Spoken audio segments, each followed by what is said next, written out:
What it do?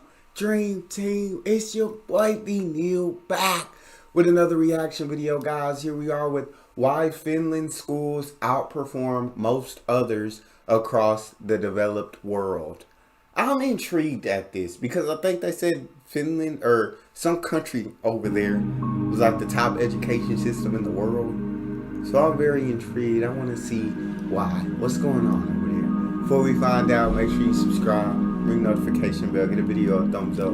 Let's dive right in.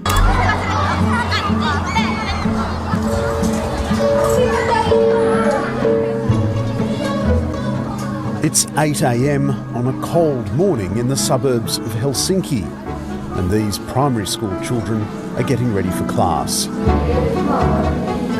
This morning's lesson, ancient history. Well, they are reading with pairs some text about Egyptian ancient life. They are reading, and then I'm gonna ask something. What did they find out from the book? I think we all are ready now. This is a school system that for years has been among the world's best. I love how they got to read in groups, right? They got to go with their friends and read it together. I mean, that happens here in the U.S., but I'm saying I always liked that when I was a part of like a group reading and we read together and we discussed and everything. Although we probably started talking about something else after discussing. So we spent like a minute discussing, what's going on. But that was cool. And then what about this gold one? Yeah, Minttu, please. Ja miehetkin molemmat on käyttänyt meikkiä. And yet these kids will spend half as much time in a classroom as Australian children. When you go to the first grade, when you are 7 years old, the amount of hours is 20 hours a week. It's the minimum. And then it gets more hours the older you get, but it's still less than in many countries in Europe or in the world. In 20 hours a week, that's all you need. There's no need to go to school. You're in primary school for 8 hours a day. Kids don't have those kind of attention spans. And that's why you think they're bad. I'm not talking about over here because obviously they're doing it great. But a lot of our countries in the Western world, that's why you think they're bad. It's Finland in the Western world, baby. U.S. Because they don't care about this stuff. They want to go home, they want to play the game, they want to have fun. And then not only do you put them in school 8 hours a day, you send them home with homework. It's ridiculous. In Finland, it's individual teachers who decide how the curriculum is taught, including how much technology should feature in their classrooms. I know so many teachers would absolutely love that over here. I know so many teachers believe that's how it should be done. So many. Me tehdään sellaista pyramidiprojektia, missä nyt me kirjoitetaan hieroglyfeillä meidän nimet paperille ja sitten me tehdään classroomista tehtäviä. 11-year-old Minttu Latumaki asks to leave class to work at the school's own student-run cafe. You can go. Yeah. Really? That's okay. Shut your books now.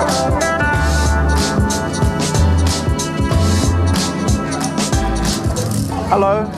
One cake for the cameraman, one cake for me, and 2 coffees. How much is it? €2 and 60 cents. How much change? €2. Didn't need no calculators. Didn't need none of that to figure it out. Could do that in her head. That's easy math.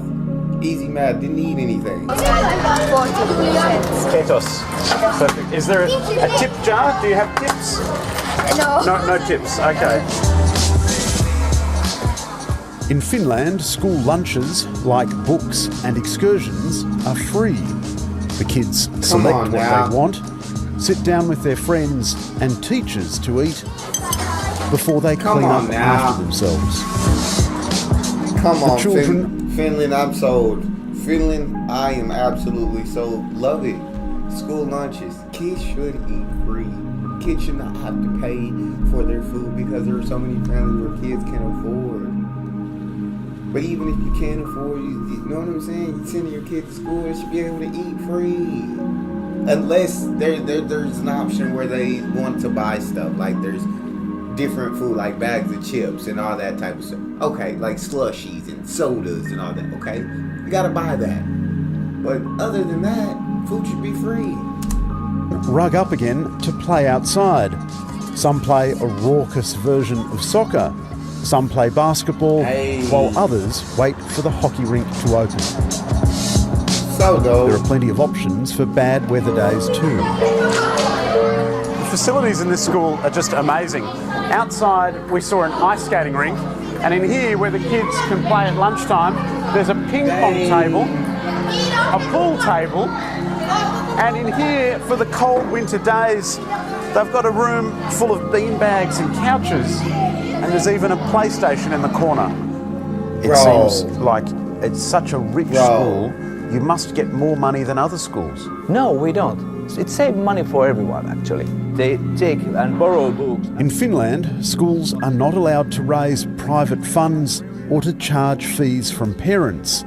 All schools are equitably funded from taxation. And in our system, everything is free for the students, actually. We don't collect any money from the parents. We want our schools to be equal and have the equal opportunities to arrange the education. So therefore also the finance system need to be equal and treat equally all the schools. Okay, Finland, I understand now why y'all are one of the greatest schools in the world. I understand why y'all outperform so many other schools around the world. It's awesome. It's the way that y'all do things is legit amazing, and I absolutely love it. Ja sit tosta tulee 16. Mintu Latumaki's older brother Levi is in year 7, and this afternoon he's got maths. We have like the last chapter before we have the next exam. There are regular exams in Finland, but the results of these tests are not published and shared. We have national tests, but the big difference is we don't compare schools that this is not good school, this is bad school. We just use the information that we evaluate ourselves. But perhaps the single biggest difference in Finnish education is the standard of teaching. Levi's maths teacher, Una Arnes, speaks 5 languages and has postgraduate qualifications. So every one of us, we have to have a master's degree to be teachers. So like, for example, me, I'm math and chemistry and physics teacher. In Finland, a career... She said math, chemist, and physics teacher is wild. Yeah, okay, that wouldn't work over here because we already have a shortage of teachers. Like, we already have a shortage of teachers where to this point where you don't even need to go get an undergraduate degree. You don't need to get a bachelor's degree. You just got to get certified. And then at a lot of the schools, hey, we'll take you on as long as you get certified within 2 years of teaching. You can be a teacher here. Get full teacher pay during those years. So okay, that I love that. That's incredible for Finland. That one I don't see working here. As a teacher is highly sought after. To enter the studies in university, actually it's really hard. They take something like 10% to study teaching. If you really want to be a teacher, it can't be your second or third or I don't know what kind of option. It has to be your first. I believe that they know what is the best for our children. I'm not a teacher, I don't have that education, so we don't interfere their work. In Finland, there's little anxiety about finding the right school for your child. We trust that they have very good school, so we don't need to do any research work or... I think that is not a question in Finland. Finland is a vastly different country with a tiny, homogenous society. But its education success must surely offer some lessons for Australia. I would like to say that try to build the system that you trust the people. And its investment in teachers seems an obvious place to begin. The society respects the teachers. It means also the parents respect the teachers and they don't question the teachers. And that's in Finland a really huge thing. I'm loving everything that I'm hearing, dog. Society respects the teachers, which means the parents respect the teachers. They don't question the teachers. You know what I'm saying? They trust the teachers to do a great job with their child. Come on. Absolutely love that. Finland is doing education right. I mean, the results are there, outperforming most of the schools around the world. So take some notes out of Finland's book. That's all we got. Make sure y'all subscribe, ring the notification bell, get a video a thumbs up. It's your boy Neal, out.